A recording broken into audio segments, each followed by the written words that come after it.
right, everybody, the time is here. A very good evening, everybody. Welcome in to the show. Mayday here as we get set.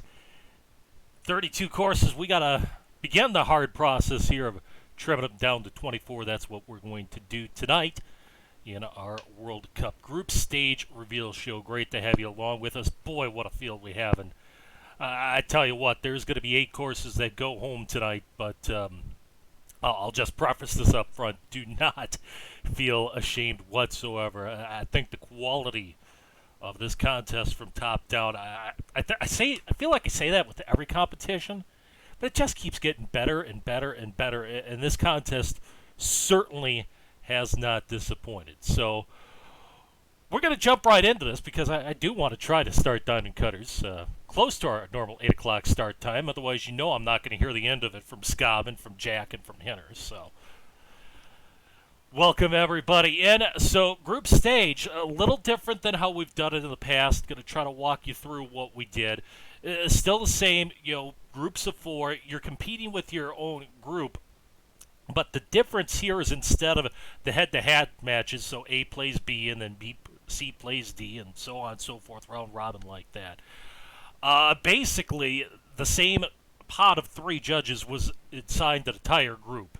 And they judged all the courses in that group and ranked them, based on the rubric and the score sheet, the holistic score sheet. We came up with the rankings, 1, 2, 3, 4, and points were assigned. 3 points if your course was ranked top amongst what the judges had in your group, 3 or 2 for second, 1 for third, no for last, so on. From there, the top 2 courses in each group, still a possible 9 points maximum in group stage. Top 2 courses advance automatically to the knockout stages, but that's where it would have been left in years past, and we're doing it a little. McTrees, you don't want to know what's behind that curtain.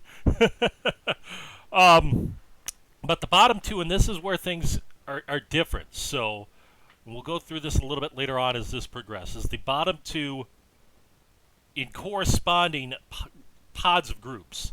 So groups A and B had the same set of 3 judges in the group stage. Same with C and D, E and F, G and H. So the bottom 2 in each of those groups were then paired against each other in their own mini pool. And then the top 2 from that wildcard group also advances. So that's how we get our 24. It is mathematically possible for all 4 courses in a single group to advance. But with that, we're going to jump right into it. And then once that happens, this is how the bracket is going to look. The group stage winners all get a bye into the round of 16. It looks like that.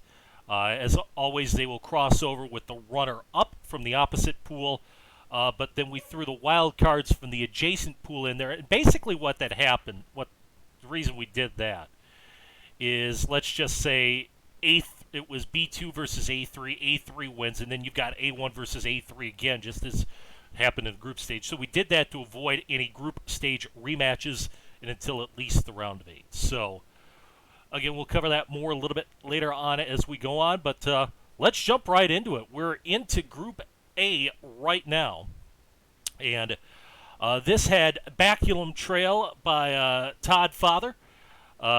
Certainly here it was a laid-back, fun course. You could say the greens were hard and challenging, tough to get it stiff, but definitely a strong contender, and I think nobody would pick a bone if it made it into the final 24. Bragg Highlands, excuse me. Read my own notes, Jeremy. Pithy Dr. G, you got a former contest champion here.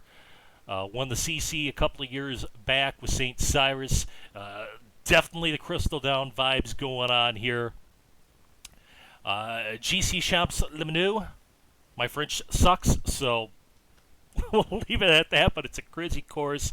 I call him Arctic Fury Jr., and I don't know if anybody's really mimicked the style as well as Crizzy has been able to. And he certainly put out another course of that ilk in this contest. And then the hot potato, No Tempo from Ryan McConnell. We've seen it before. The flat, kind of low-profile courses, the minor undulations, a lot of buried trees. We certainly got that here. But this course, I tell you what, this is one of the few courses that really made me uncomfortable off the tee. It really made me think exactly what I was doing when I went through the playthroughs. So we are going to reveal second and first right now, which two advanced. So go ahead, chat. What's your top two here? I will tell you, we ran Twitter polls on each of the groups over the last week or so.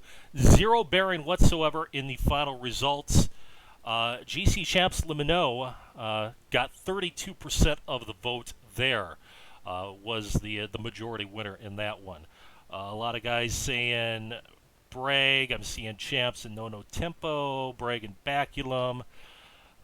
Another vote for McConnell. Well, your runner-up in Group A was No Tempo.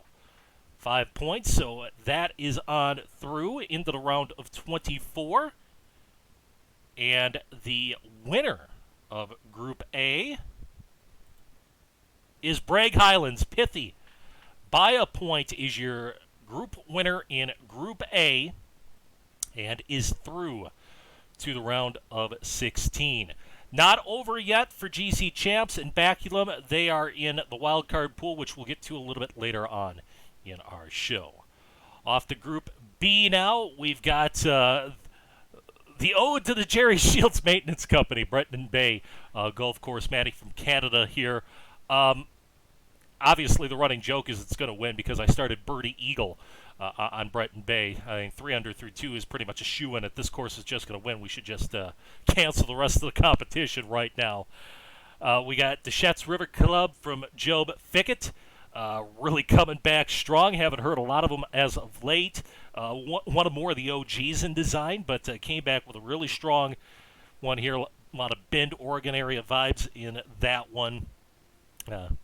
The railroad ties in the bunkers did not go unnoticed to me. Maybe a little chef's kiss to Sweetens Cove. Of course, he and Brian Petty, Marlowe Heath, also in this group. Those two collabed on Sweetens Cove.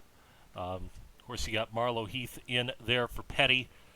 One of the few Heathland courses in this contest, and I thought it was interesting. We had, I think, maybe 3 or 4 between the main field and the alternate that went Heathlands, and they all went about it a little different way, so I thought that was very fun. And then you've got Lost Sparrow from Cyborg, runner-up in the Dream Team a couple of years back. Tough, sneaky greens I remember on this one. So, alrighty. Twitter said 39% has Marlowe Heath as the favorite in this group. Chat, what say you? Who you got coming out of here? Breton does have the graveyard. You're absolutely right, Nitro. All right, who we got? Who do you think? All right, I will tell you that our runner-up in Group B, and there was actually a tie for the runner-up spot, and how that was broken was the individual ballot of each of the 3 judges. Whichever the 2 courses was ahead on the majority of those ballots got the nod, and that went to Marlowe Heath. Marlowe Heath threw in the runner-up spot. Seabox saying Breton number 1, seeing a lot of votes for Breton. This was really, really close. In fact, I want to say I believe this was the closest group we had in the entire contest. But your winner in Group B is Deschutes River Club. Job makes it through into the round of 16. Don't riot yet for Breton. It's still got a chance a little bit later on. Breton is not dead, nor is Lost Sparrow. All right, we move on to Group C. We've got Ardfeld. That's at a Granger course. He went with the Hoot Bleak strategy of throwing in a castle. That certainly worked well for the low course at St. Bede's in the original World Cup of Design. Very strong environment. Some of the judges noted in that one. And then you got Coos Golfing Grounds, which took a little different take on the planting. Ardfeld's got a castle. Coos has got a maintenance trailer. So a little different, but there's certainly plenty of sculpting going on over at Coos and some really interesting and fun green complexes as well. Then you've got Kikembe Quafizzi, Reeves entry in that one. Unique environments. Really use the step theme, and 2 of 10 of Coos wins, Petro says. But really, a lot of the judges said really strong stretch of holes, especially toward the middle of the course. And then you've got Pinnacle Ridge, which undoubtedly was the best course in the contest that was named by a Twitter poll. And also, a lot of the judges mentioned that there were certainly no shortcuts taken in making this course for One Victor Lane, though you could certainly take plenty of shortcuts while playing the course. Oh, he knows I kid because I care. But very clean, very well executed, as you expect from Victor Lane.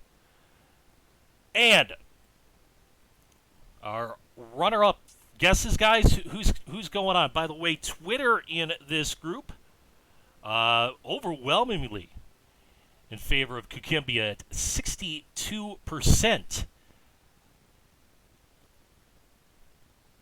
All right, our runner-up in the group, the guy who pushed the midnight oil himself, Jives, is in. Coos is your runner-up in this group. And your winner, and really this was a unanimous vote. All 3 judges had first place votes for Kikembe Quafizzi. Reeb into the round of 16 as your winner in Group C. All right, we hop over. Again, don't forget Ardfeld and Pinnacle Ridge still alive for one of those wild card spots we'll get to later. Group D now. We've got Mad F27 in here with Kachina Canyon Trails. Basically, I think one of the judges, more or less, and I'm paraphrasing here, basically said quintessential Mad F on this course, in that the execution and the aesthetics were absolutely on point, and there certainly wasn't a lack of bunkers either.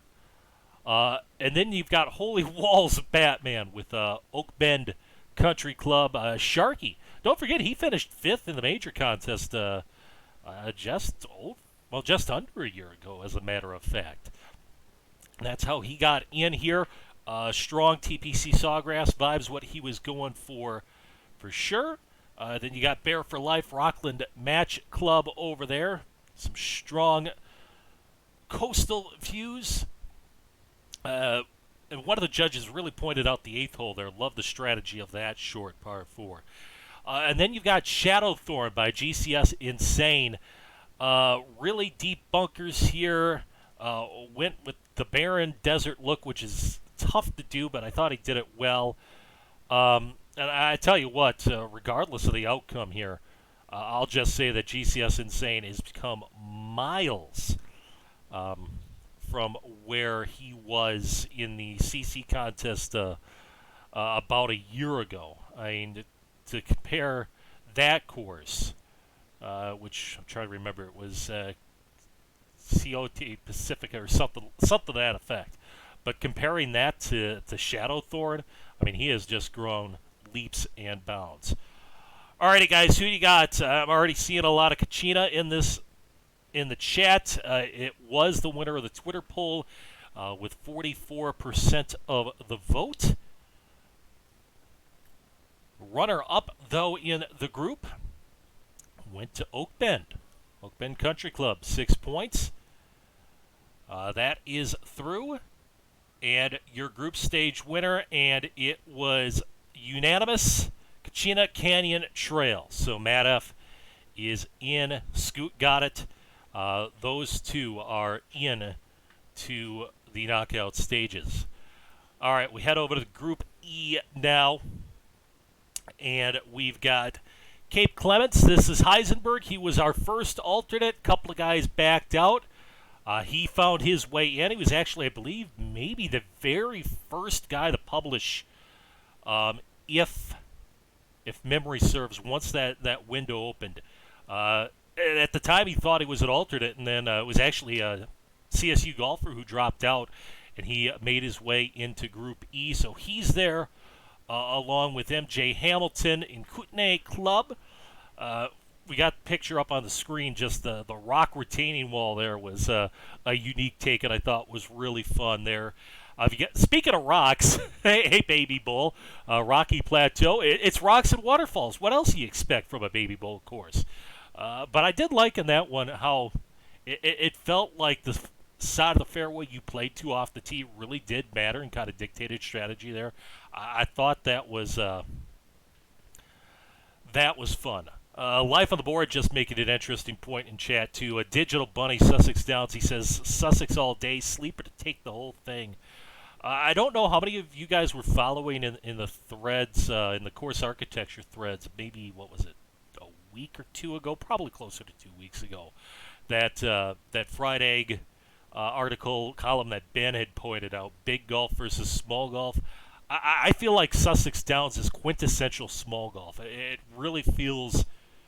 You could almost envision that a couple of farmers went out on their land over a couple of weekends with the backhoes, a few six packs of beer, and just dug and made this course. But it's really quirky. It's really fun. It's kind of what you expect out of Digital Bunny. So, all right, I'm seeing a lot of love for Sussex in the chat. I will say Sussex, 49% of the vote was the favorite amongst the Twitterverse, followed by Cape Clements at 26%. Your runner-up in this group was Cape Clements. So Heisenberg, who made it in as the alternate, certainly doing himself well and has made it through to the knockout stage. Joining him, your group winner, and it is Sussex Downs. This one was unanimous, and Sussex is on its way to the knockout stage. Hopping over to Group F, and I really felt like this was kind of the ode to group.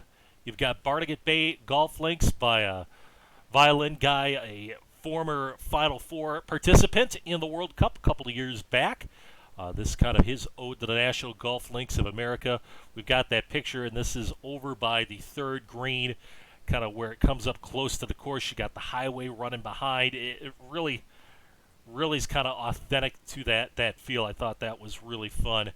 You got Be Smooth in there, Smedley with Burnt Pines. This was kind of a Pinehurst, Mid-Pines kind of vibe going on here. Great long views on this course. I thought 8 was a real stunner of a drive and pitch. Not drivable, but, really kind of a drive and pitch par 4 where you really had to play the angles and the strategy. A couple of strong par 3s coming in as well. You've got Happy Camp Canyon. Hey, guys, CLV does more than RCRs. He doesn't do the fictional stuff often, but this one was pretty good, working his way through the canyon there. Some bold texture choices, but really a lot of fun angles and strategy here. And finally, Strathlorn, B101, his ode to Cabot here. Really, it's a bend course. It is almost flawless in pretty much every way, more than likely, and certainly some. Oh, Matty. All right, Strathlorn, by the way, was the overwhelming fan favorite here, 69% of the vote. I've seen some for all of the courses, but our runner-up here is Happy Camp Canyon. CLV through to the round of 24. And you guys pretty much did have it nailed in the chat. This one was unanimous as well. Our group stage winner here was indeed Strathlorn. So, Ben, your runner-up in the World Cup last year, he is through to the round of 16. All right. Now, here's where things get a little interesting. We moved to groups G and H, which were potted together, and all the courses, as I said in the open, were really nice, but I thought from top to bottom, this group was sincerely the most difficult to judge. I mean, there are 8 courses that are without a doubt worthy of moving on to the knockout stage. And we're going to say goodbye to 2 of them tonight. And it pains me to do that, but hence that was the luck of the wheel of death and the luck of the draw here. And we will need to be doing that. Camp Lonesome, I tell you where this course is located, but I'm pretty sure Petro would off me. There might be some other activities going on the grounds that may or may not be above board with the local constabulary, but we'll just leave it at that. Some some great shallow water planting here, and coming from someone who's done a little bit of shallow water myself. Really enjoyed the Everglades vibe here and what he did with the waste water swampy areas here. Then you got Montauk Field Club. And can we just take a moment to give Dylan a round of applause? Our wee lad has grown up. A contest course with no publish error. I mean, that alone. I mean, it's worth nothing in the contest, but at least worth a pat on the back, right? But no, I mean, certainly an ode to Ross here. Again, kind of that the Hamptons, Martha's Vineyard, Long Island kind of vibe going on here. Really some fun greens and some fun sculpting. Scob, keep your pants on. Please, for everybody's sake, keep your pants on. Then you got Uvongo Beach Club. Nitro got in by virtue of what he did in the Dream Team contest with Port Melbourne, and I thought Uvongo Beach Club was a very nice follow-up to that. Very wide playing corridors, but don't dare venture outside of those corridors. And then you got Junya in here with Wren Trails. This is kind of maybe a little more coastal than what Burnt Pines was, but kind of that same lowlands pine sort of sandy feel. Some tough greens, though. So this was a really tough group. I will say that Montauk was the favorite amongst the Twitterverse at 47.5%. But what say you guys? Who's moving on out of this group? I've seen some Montauk and Uvongo, Methmouth, and either Uvongo Montauk. Maddie has Dylan as 1. Well, the runner-up in this group was Montauk Field Club. So Dylan is through. And the winner was Petro, Camp Lonesome. So the lads coming in 1 and 2 in Group G. Uvongo Wren Trails. They are certainly far from dead. We'll be talking about them a little bit later on in our wild card. And finally, we move over to Group H, another really, really tough group here, I thought, from top to bottom. You got Sindre doing Sindre things, just low, quiet, under the radar, don't hear a thing. Maybe a week out, you get a Twitter tease, and then boom, there he is. Harrier Creek. I mean, just look at it. Look at those views.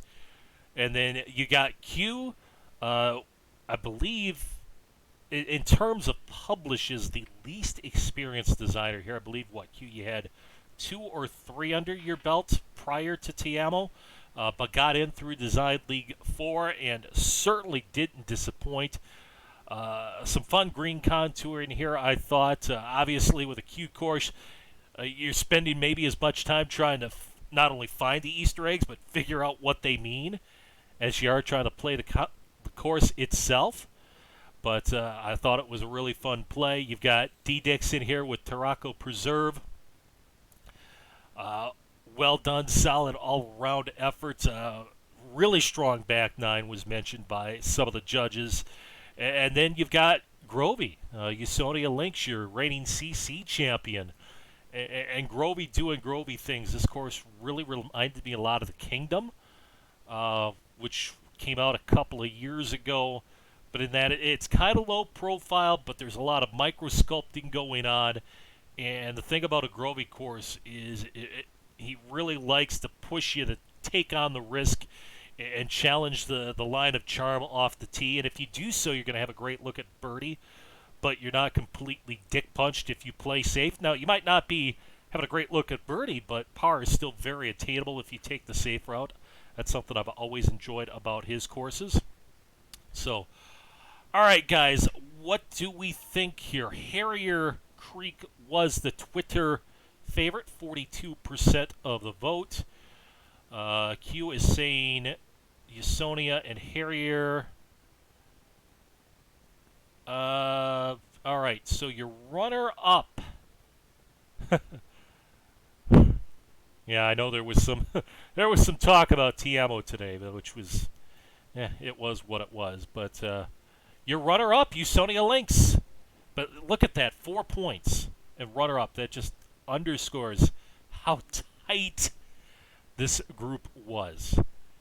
And your winner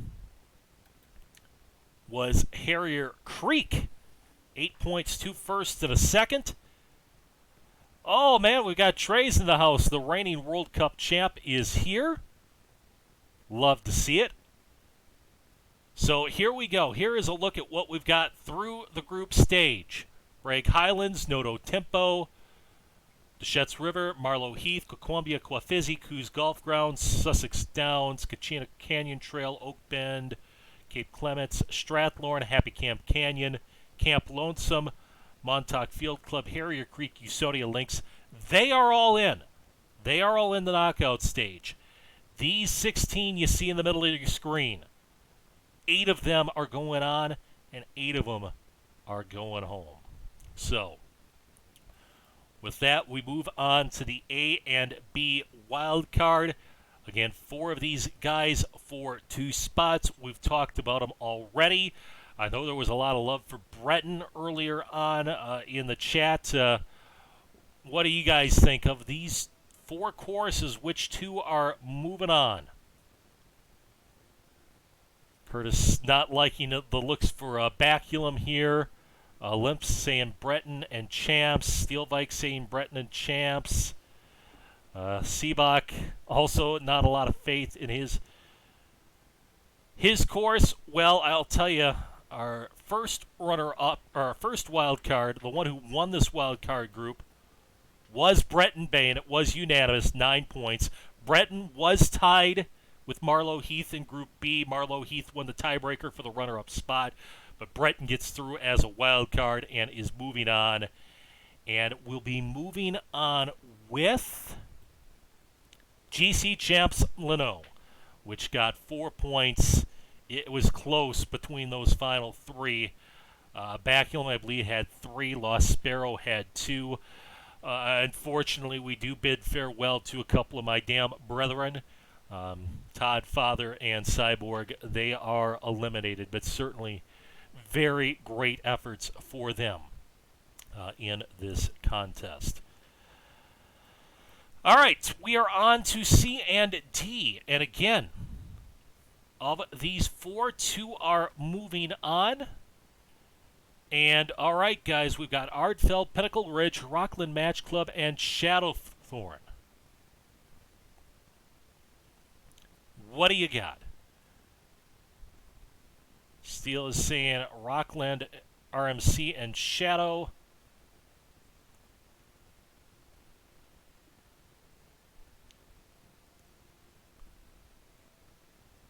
Settle down, Jack.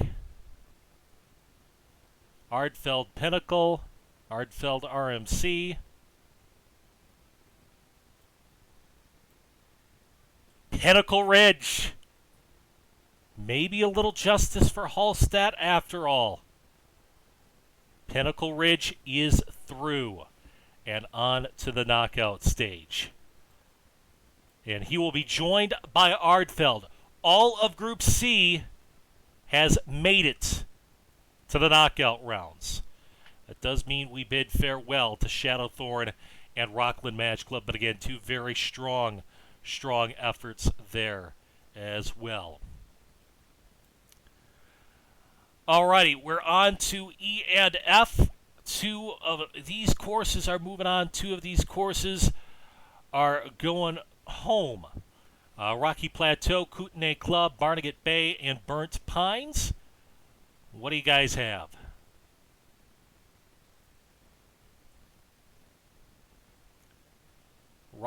Rocky for sure. All right. I will tell you that actually the two wild card spots, the guys who got in, were tied.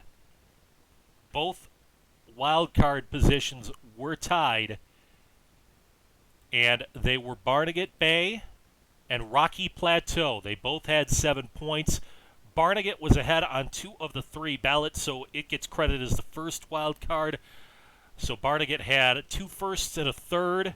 Rocky had a first and 2 seconds. They both move on. We say goodbye to Burnt Pines and Kootenai Club. All right. And honestly, this is the slide I dread. Because, like I said earlier, I feel absolutely awful about sending any of these courses home. It was just such a strong pod. I know Q. Yvango, Rentrails, Taraco, Tiamo. Guys, what do you have? Matty Sand, Nitro, and Q.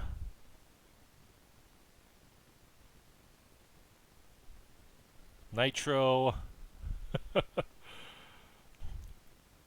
Your wild card winner was Yvango Beach Club by unanimous decision. And the second course moving through was Taraco Preserve. And again, when you've got 9 out of a possible 18 points gobbled up by the winner, and this was really close. I believe it was a 4-3-2 split.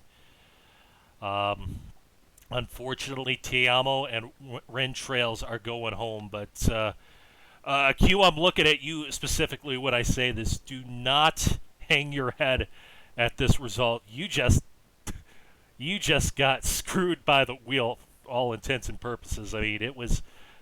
I would say that from top to bottom, groups G and H were the groups of death in pool play. It was just so tough. And do not hang your head over this result. For the 8 courses that have been eliminated, I do have your judging feedback. If you would like that, please PM me on the forums. That way I can keep track of who wants what, and I can go back and I can disseminate that information. It will be a little bit later on tonight after Diamond Cutters, but please just PM me and I will get you your feedback as soon as possible. But there you have it. There is the breakdown of how the scores broke out in each of the pools. And again, look how close it was in that GH wildcard 4-3-2.